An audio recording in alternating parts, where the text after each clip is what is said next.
Batman'da 13 yaşındaki bir çocuk 52 gün önce yakalandığı öksürük nöbetinden bir türlü kurtulamadı. Ne yemek yiyebilen ne de uyku uyuyabilen oğluyla birlikte doktor doktor dolaşan anne yetkililere bize yardım edin çağrısı yaptı.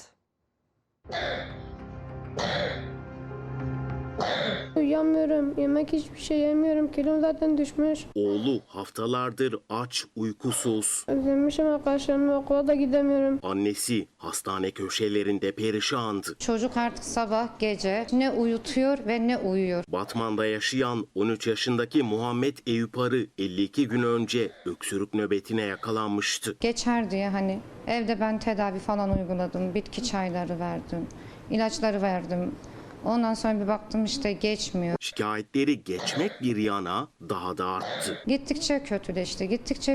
Öksürüyor ve kusuyor. Aile çocuklarını defalarca doktora götürdü ama Şurup yazıp eve gönderdiler. Onları kullandık. Ona rağmen de geçmedi. evladıyla birlikte kahrolan annenin tek dileği oğlunun bir an önce şifa bulması. Bizi büyük bir şehre göndersinler.